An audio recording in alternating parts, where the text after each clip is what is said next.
អូខេមិញហ្នឹងគឺយើងមានរឿងសប្បាយចិត្តមួយដែរគឺតាក់ទងទៅនឹង Avenger Doomsday គេបានតម្លាក់នៅ teaser trailer របស់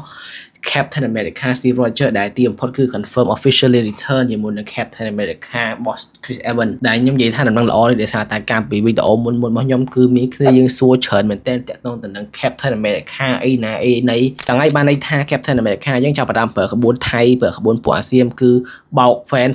ហើយក៏វាបានបញ្ជាក់មួយថា Chris Evans កន្លងមកគឺព្យាយាមបោកយើងព្យាយាមកុហកយើងថាអត់មានវត្តមានអីហ្នឹងគឺយើងបានច្បាស់មកថាគាត់នឹងមកវិញក្នុងរឿង Avenger Doomsday ចឹងហើយចំពោះអ្នកដែលជា fan Steve Rogers ដឹងថាសប្បាយចិត្តហើយប៉ុន្តែអ្នកដែល sad important គឺតាក់ទងទៅនឹង Captain America ថ្មីស្បែកខ្មៅរបស់យើងគឺ Sam Wilson ដែលពេលនេះគឺ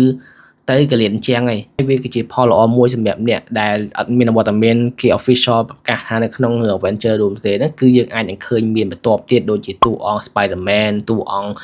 Doctor Strange តួអង្គ Wanda អីហ្នឹងគឺយើងមានសង្ឃឹមចំពោះ teaser trailer ហ្នឹងគឺគេបានបែកធ្លាយតាំងពីអាទិត្យមុនមកម៉េះជាមួយនឹងឥឡូវហ្នឹងគេបានបែកធ្លាយតាក់ទងទៅនឹង trailer បន្ទាប់របស់រឿង Avenger Doomsday ហ្នឹងគឺជាមួយនឹងតួអង្គ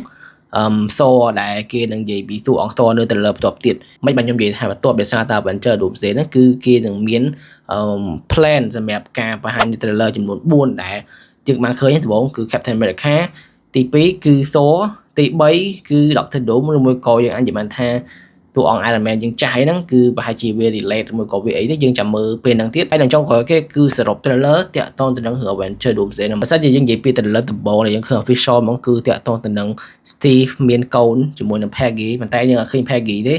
ដឹងថាមានអីកើតឡើងឬមួយក៏គេអត់បង្ហាញមុខយើងក៏អាចសន្មតថាកន្លែងហ្នឹងគឺ Steve អាចនឹងលាកូនខ្លួនឯងដើម្បីទៅប្រយុទ្ធជាមួយនឹង Doctor Doom ឬមួយក៏មិនអីយើងអត់ដឹងគ្រាន់តែថាយើងប៉ាន់ស្មានទាំងអស់គ្នាទេនិយាយទៅខ្ញុំអត់ចង់ធ្វើ reaction ដោយសារតែ trailer ហ្នឹងគឺបែកធ្លាយមកខ្ញុំដឹកឃើញយូរហើយឥឡូវគឺវា official ថានឹងវាច្បាស់ចង់ឲ្យបើសិនជាគេ leak ផ្សេងៗទៀតគឺ